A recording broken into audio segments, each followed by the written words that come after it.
All right. Hello and welcome back to Cage Side Press. I am Patrick McCorry and I am joined by a good friend of mine, 5-0 Andrew Valdina. How you doing, man?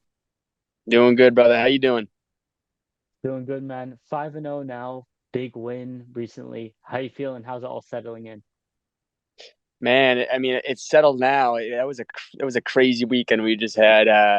It was a year of being on the sidelines, waiting to make the walk again. And I finally made my fifth professional walk this past Saturday and picked up the first round sub. It was surreal. It felt right. It felt like everything was in line the way it should be. Everything happened the way it was supposed to happen, and it's a beautiful thing when everything's aligned like that. Because I know it's never going to be, it's not always going to be so like straight forth of a just like a dominant win, flawless, no, I'm unscathed. So very fortunate and grateful to come out of there unscathed and healthy.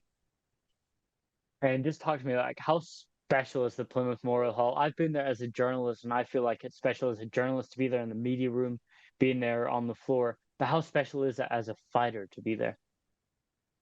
Oh, Plymouth Memorial Hall is like no other venue, man. I mean, seriously, you've been there before, man, and you were lucky enough to witness the Cage Titans card. And was I on that card or no? You were not, but we hung out in the crowd a little bit. We were watching Dan Walsh together. I remember me and you Right. standing next to each other during Dan Walsh. Yes, yes, I remember. But yeah, dude. So Plymouth Memorial Hall, dude, it's unbelievable. It's one of my favorite places on earth, whether I'm fighting in there or I'm not, just as a spectator, or a training partner and stuff. So it's sick. It's literally a coliseum in there. That's why I feel so comfortable in there and so at home. I have so much love for everybody that attends those fights because they're supporting this local talent, and that's kind of what means the most to us fighters, man, is obviously the wins and all, but it's having people that are passionate and want to see you follow your dreams and stuff like that. So, man, special things happen in that venue, and it was no different this past Saturday. It was sick. It was sick. And talk to me about the fight. Noah Deal, the opponent. He was 2-2 coming into the fight, and you took him out, man. Um, just was that the game plan? Knock him down, submit him. Was what was the game plan? Did you feel like you executed it to perfection? Honestly, it was the game plan. So we knew what we were getting ourselves into.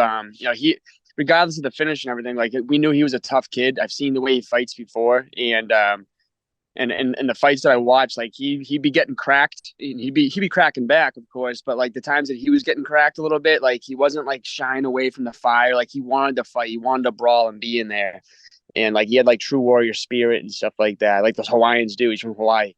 Um, and he's coming off a first round guillotine win. So I knew like he had a little bit of momentum, like he was a tough kid from out of a tough state. But the game plan was, to see how he reacted to all my movements though. So like if he was giving off the vibe of, if I'm coming forward and he backs up like crazy, or he just stays planted and defensively, that's where you saw what would happen, where I pressured forward with my own combination after setting it up a little bit and getting him hurt, and then eventually getting it to the ground where I had a feeling my grappling was going to be a lot more superior.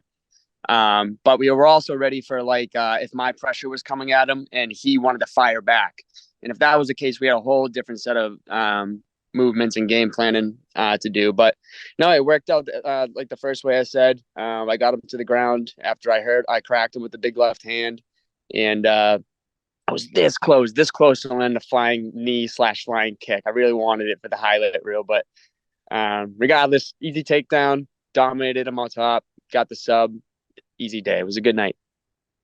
And I remember, I don't know if you remember this, but we were in Plymouth Memorial Hall and we were talking. And you told me your next fight was your professional debut, right? And I remember seeing your record. You were 4-3 as an amateur, and I talked to you about it. So as a journalist, like I know we're obviously friends, but like we talked about it as a journalist and a fighter. I said, 4-3 as an amateur going into the pros, not many people will look at it as like a highly touted prospect. But you said, trust me, pros are going to be different. My mindset is different, and seeing that now, like you're 5-0, like it's amazing to see. How is your mindset? Like, what motivates Andrew Valdina to get into the gym every day, work so hard, and get into the gym then? Well, honestly, it's my mindset shifted. I think if you ask most fighters at different stages in their career of what motivates them, why they do what they do, and what really gives them the drive, I bet you, like the average MMA fighter, if it goes on a plane of like their MMA debut all the way to best case scenario, man, they make it to the GOAT list. I think that their answer is going to change throughout their career, and mine is no different. Mine's changing too. If you asked me back then, I would have said because I would say when I was making my pro debut and you asked me that, it's because, I got something to prove. I've got, you know, I want to be the best someday.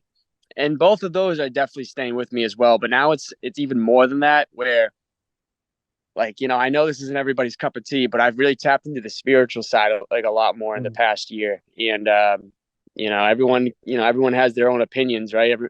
And that's cool and all, but like I really do just feel something different spiritually, man. And you know, I really do think like I have less stress on me and less weight on my shoulders of feeling like I have to do something where like in all honesty, my opinion, the path is already set out. Like I'm a big believer in the man upstairs, right? And I think like everyone's book is written and it's just up to every single person to follow it and make the sacrifices and the hard decisions every single day in order to just follow the book that's already written, man. So like, that's like, kind of what I'm already doing. I put myself through hell every single day because I know that what I'm trying to achieve, and it's really as hard as it is at these practices that I have to get myself driven and get up every day for and stuff. Like I know that me struggling and sacrificing like that is going to be really paying off for what's already laid out ahead of me in the future. So that's a really spiritual answer, man. But I guarantee you I would never have had that answer about a year and a half ago. And so you mentioned, a book already being written. One of the things like I've always believed as a child is as well, like a book is written for us, a story is written for us. Like Cody Rhodes said in the WWE, right? Finish the story. I always felt like when I was a kid, like a dad is reading a child a bedtime story about us. Like every life is a bedtime story. And I always follow that and I was like, how can I make a story happen, right? And just watching your rise has really been inspirational to say the least. And you send me your t-shirts. I have two of the shirts, man. I wear them all the time. It's, So it's, and it's funny as I was appreciate in the gym the it. other Thank day. I was in the gym the other day, and someone asked me like if I was a fighter, and I had to refer them to you.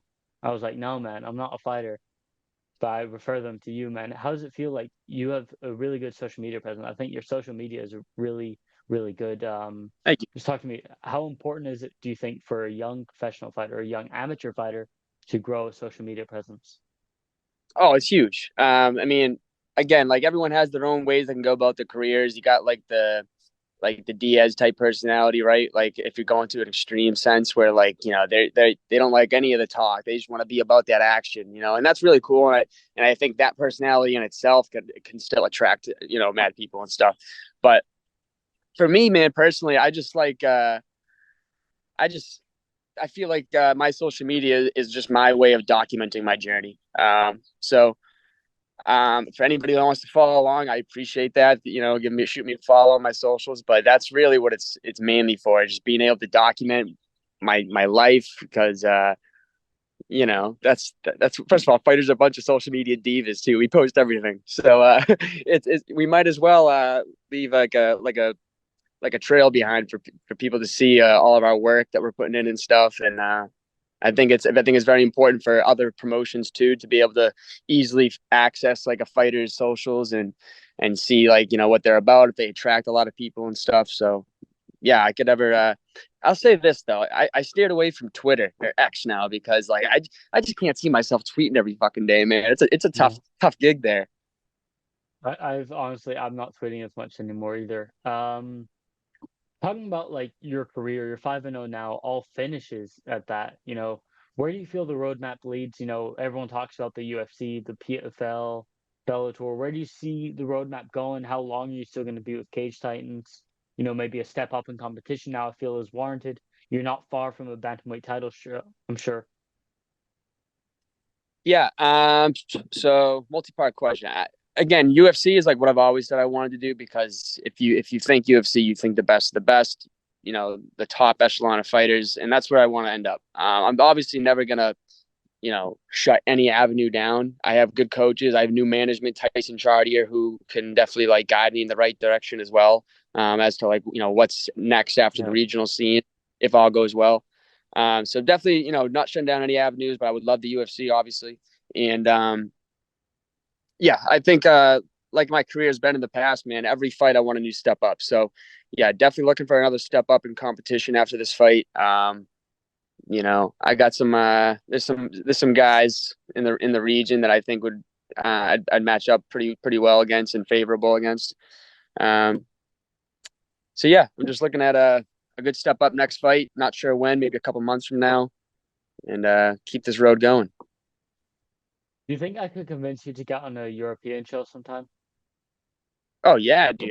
Yeah. No avenues are closed. Oh, and when you said about Cage Titans, like obviously I've been with Cage Titans for every single one of my fights, but I think I want to venture out a little bit. I've been saying this in past interviews recently where like obviously I think Cage Titans is one of the best in the region. They do a really good job promoting their fighters, getting their reach out to millions of people and stuff with their views and reels and stuff. But I think I want to get I'm so comfortable at Cage Titans as you guys saw in this past weekend. But I want to get myself out of the comfort zone a little bit. I want to try venturing out to new shows in the region. Combat Zone is a good one in New Hampshire, owned by Calvin Cater. Combat FC is a promotion that's literally like a town over from my hometown up in northern Massachusetts. So I think I could really pack that place up and go crazy there. So yeah, I'm definitely looking to venture out this year. Not just sticking to Cage Titans. So maybe a couple other local venues, and then hopefully like a contender series or something end of the year. Yeah, man, I was thinking about like I think you would do really well in like a Cage Warriors type promotion, or there's a big European promotion. I don't know if you've seen this promotion. I talk about it a lot because I really love it as a journalist, which is Octagon. I don't know if you've seen this, but they're basically Uh, like a UFC that of with a Europe. K? Yeah, with the K. Yeah, They're a yeah, I've Czech seen it. promotion. They're like I go to all their shows in Germany, man. They sell out these like 15,000, 20,000 seater arenas, and it's they're so I keep talking about this event because I'm so excited for it, but they're doing this a stadium show in Frankfurt, which is just 20 minutes from where I live. And it's 55,000 people, and they've already sold 45,000 of the tickets, and they don't Oh even have man, a full card set up. They've got the main event, I think a co-main event, and that's it. And they've already Jesus, you almost go for sold it that? out. I'm going to that, man. I can't wait. I Hell yeah. can I can I convince you to come over just as a fan with me? I can get you a +1. And just Well, get you to where come when hang is out with when is me. it? It's October. I can get you in Oc- oc- Oktoberfest as well. Oh shit! Oh shit! Okay, well listen, we don't know how the cards are gonna align here because maybe I'll be fighting around that time or something. So I don't know, Right. but I would I don't love think to, I can dude. I get you would on that love to. card, but I'll I can try and get you in as a +1 with a friend of mine Where be is along this? with me. It's in Frankfurt, Germany, where I live. All You can right. stay with me as well. You can stay with me as well. That's not a I problem. appreciate that. Let's talk after this. I kind of like where you're going We'll with talk this. after. Thank you. No problem, man. Let's get back to you though, man. You mentioned Yeah. Dana White's Contender Series. I was talking to a couple of people. I said, like, guys, keep an eye on Andrew Valdina. I think you're a guy. I think the first season of Dana White's Contender Series kind of announced now, but next year, I think you have a really big shot at it. You mentioned pending in other promotions. You mentioned other names. Who would those other names be that you would like to fight? Maybe a little call out here. I mean, there's a bunch of different guys in the region. That I just think that I would have really, really good matchups against. I have dominant game over them in all aspects of the fighting. So, I mean, I'm not trying to make it like official call outs here, but a couple of names is this kid. Jeff Joy is a guy that I was scheduled to Hmm. fight against. You know, before all this bullshit happened at the end of the year last year. So that's someone that's always been on the radar, but I don't really want to hang around for him and wait around all day for him anymore. I don't even know if he's really into fighting anymore. I think he's got some like building shit that he's doing. So I don't know. I think he might have retired. Um, there's a couple other guys. This kid Chris Dissanel is someone that I thought I'd match up against, but now he's like think he's like 6-7 now, so I don't really know if that's like the direction I want to go. Kid Tyler Smythe, he's like a little Yeah. weasel in the Northeast right now. That Um, hey man, I like Tyler a lot. I talk to him a lot, so I'm not gonna stand for that weasel comment. But oh man, You and Tyler would be a sick fight, man. I've seen Tyler fight. I've talked to him a lot, so that would be a sick fight. To be fair, he's crushing at NEF right now, I think. yeah. He's doing all right. He's doing all right. But yeah, just to name a couple of guys. There's a bunch of guys out in this region, man. Not just those three. So But you mentioned like the region, right? Is there any chance we see you, as I said, Cage Warriors, but maybe Cage Warriors, that's very UK based. Could we see you branch out and maybe see you in some other promotions as well? outside of like the Northeast, Yeah. I mean, hey, like I said, if Tyson ever sees it fit, I'm one of those guys, man. That's like I throw my trust in anybody that I feel is like looking out for my best interest, right? Mm. And Tyson definitely is looking out for his fighter's best interest. He's a really great coach. He's a really good manager. And if he ever told me, like, listen, I think this would be a good opportunity for you to fight all the way in fucking Antarctica, I'd say, all right, sign me up, coach. Let's go kill somebody in the snowy region. So I don't, it doesn't matter where we go. I got trust in my manager and my coaches. So if they say go do it, I'm doing it. And with Tyson Chartier comes obviously Rob Font, Calvin Cater. Have you gotten a chance to train with them? What was it like training with these UFC caliber athletes? Yeah, I was training with Rob and Calvin. I'd say honestly only like a handful of times at this point. They I think they get a lot of training elsewhere, and also like Calvin coming off of his fight that he just had with Aljo, I think he's just kind of taking a little bit of time.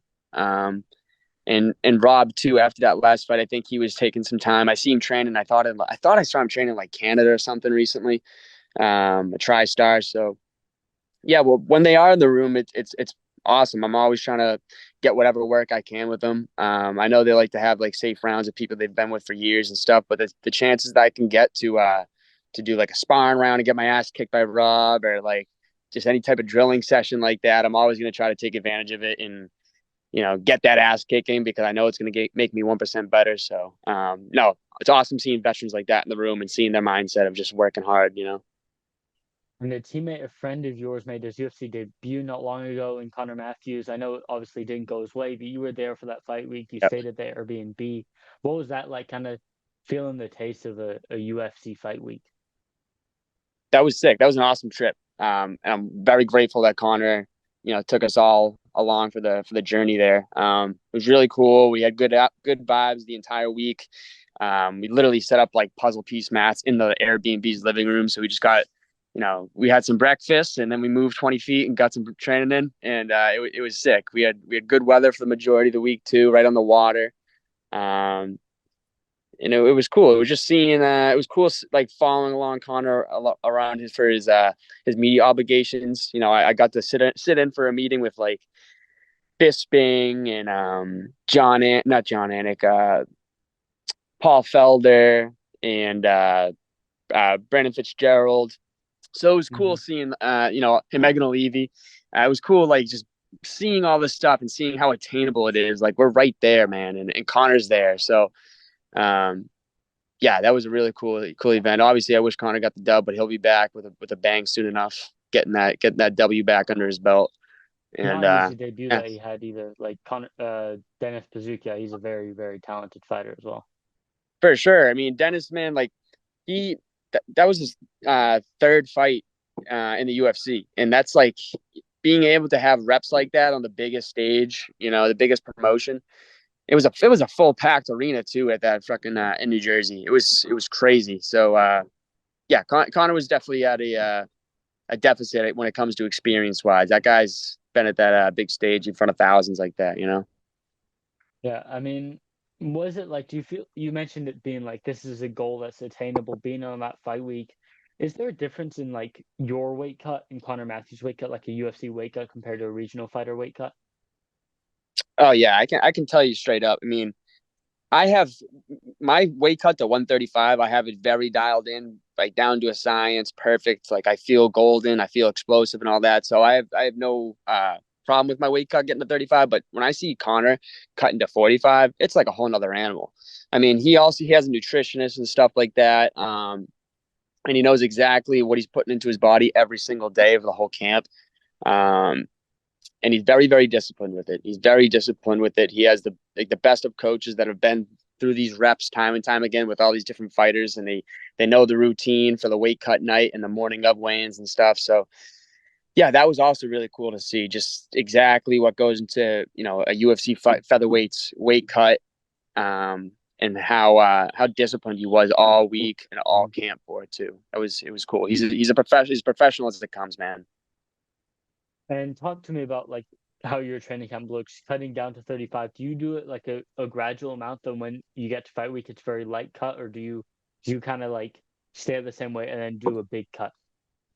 No, I do a gradual, so it's very easy. I was told by a good friend of mine, like for my first amateur fight, because I cut weight in college for wrestling and in high school for wrestling and stuff. But a wrestling weight cut is much different than an MMA weight cut.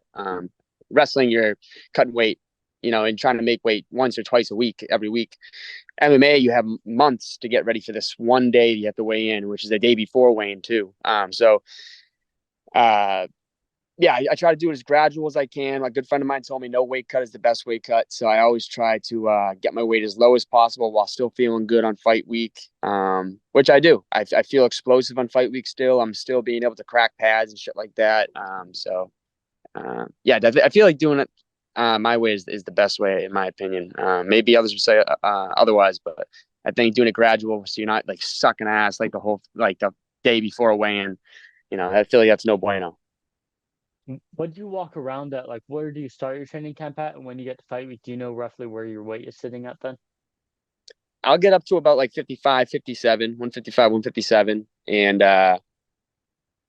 when I'm like in camp, training hard and eating right, I'm like a casual 148, 147, 148, somewhere around there.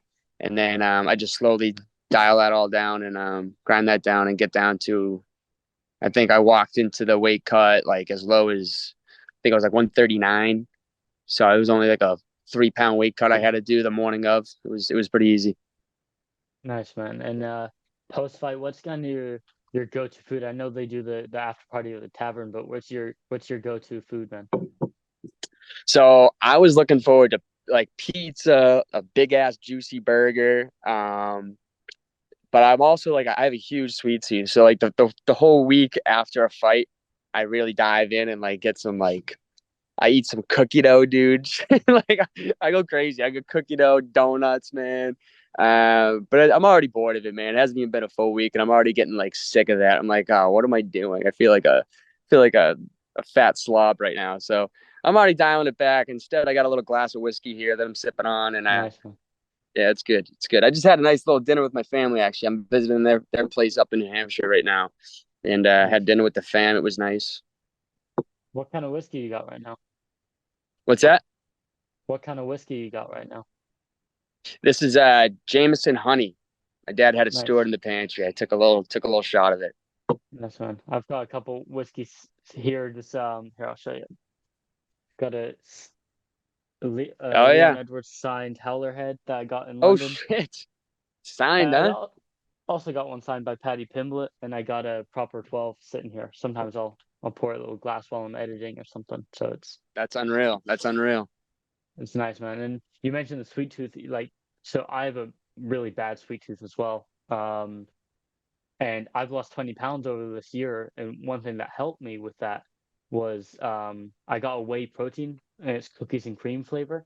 So Okay. if I have that shake in the morning, my sweet tooth is satisfied for the day because it feels like a dessert, like I'm having like a sweet treat in the morning. So that's my solution, man.